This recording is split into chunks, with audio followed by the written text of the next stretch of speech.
Okay, so I think that this author did a really good job with this project overall. I think that she really understands the guidelines of this project.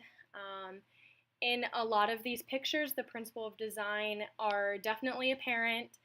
There's a lot of really good contrast in color, is what I noticed. And I'm sorry, my computer is being really slow with loading these pictures, but there's really good contrast in a lot of these photos as far as color.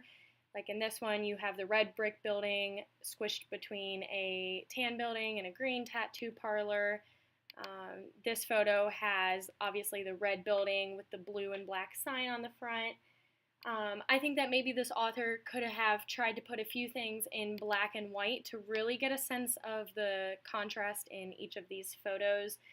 It doesn't have to be every picture if the author doesn't think it'd be good, but I think that in some of these pictures it would have been a really good additive to have some of them in black and white so that the audience could really see the contrast between what the author is wanting us to look at and what's in the background, what's in the foreground.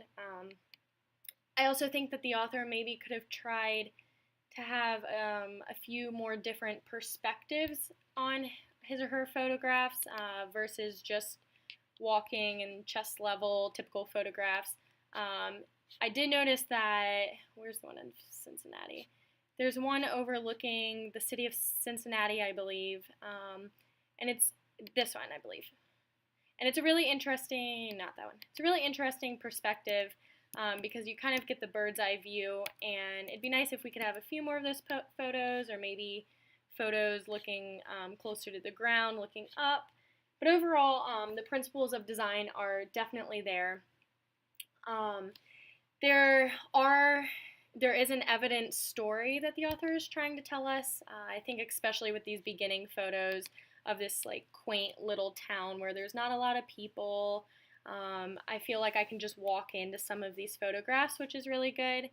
I feel like I'm there, and that the author is just trying to display that it really isn't a busy, noisy town. It's a quiet place, and I definitely get that from these photographs compared to something that still kind of looks like a smaller town, but maybe not as small as the previous one. There's definitely evidence of more people just with cars and stuff being around here. I do wish, however, that there were more people in these photographs so that we could really get the essence of these places that the author was photographing.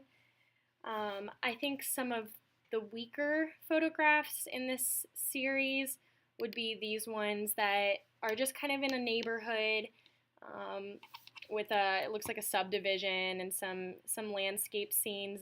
It'd be better if we could see some more people in there, maybe some more life versus just trees and a road. There's some people up there. That one's a little bit better, and this one also, but I think that these are a little bit of a weak point for the author. I believe that the best picture in this series is, I really enjoyed this one, if it'll load. So this one, I feel like I can just walk into this place. You have the man working in the back, Gypsies, I think that might be a restaurant or something right there. I feel like I'm walking down this street as well with the author, and I just really get the essence of the place from this photograph. I really like it. I'd like to see it maybe in black and white as well. And as I mentioned, some of the weaker pictures, I believe, are just like the landscape photos. Maybe the author could try to incorporate more people or different scenes or vantage points to make these a little bit more interesting. Overall, though, I think that this is a really good street photography collection. I think some tips that I have is to maybe to try not to shoot out of a car. Maybe try to just go for a walk or something so that it's not as obvious that you're shooting out of a car. And like I keep saying, maybe try including some more people just so you can really get the essence of the place you're trying to capture, shoot in black and white. And maybe just try shooting at different times of the day with different weather. Maybe if it's raining one day and it's at night, or if you can go out and see the moon, or on a cloudy day, because these are all pretty bright, cheery, sunny pictures. But overall, I think that this was a great collection of photographs and that the author did a great job.